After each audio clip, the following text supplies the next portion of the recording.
I'm a practicing Catholic, and I just wanted to hear Dr. Andrews' take on something about the Holy Eucharist and politicians. And this is all just kind of recent happenings.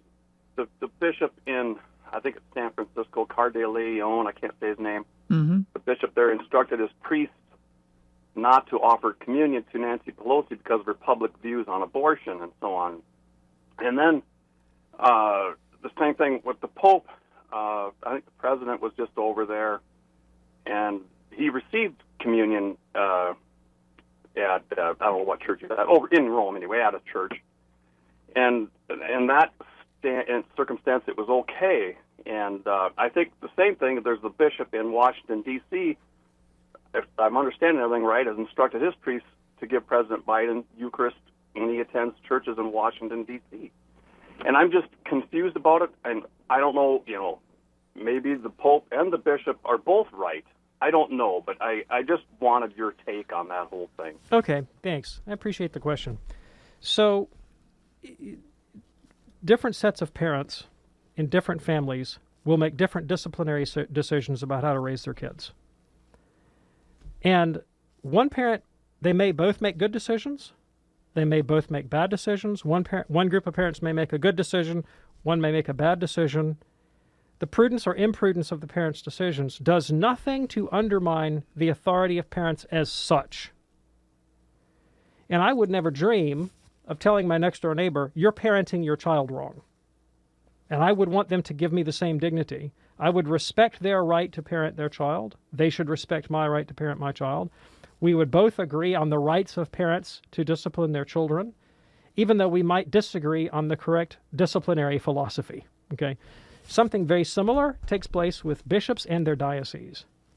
A bishop has a legitimate jurisdiction over his diocese. He really is the head of that diocese. It is his call how to teach the faith, practice the faith, and discipline the church in his diocese. Therefore, the bishop next door cannot tell him how to do his job. The bishop next door cannot tell him how to do his job. And he can't tell the bishop next door how to do his job. That means that you will have bishops, sometimes in contiguous dioceses, making diametrically opposite decisions about the disciplinary life of their church. And one might be prudent, and one might be imprudent. Now, there's nothing wrong whatsoever at all as a layperson from looking at a decision of a bishop, prelate, priest, pope, you name it, cardinal, and saying, I think that guy's off his rocker. Like, that's an okay thing to think about a Catholic prelate. Now, it may not be okay to say it publicly. Notice I'm not naming anybody here. Nope.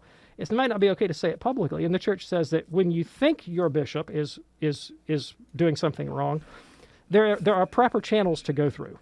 Like social media is not the proper channel. The radio is not the proper channel. There are proper channels to go through. And some people, some lay people, have different standing in the church. I mean, like it's,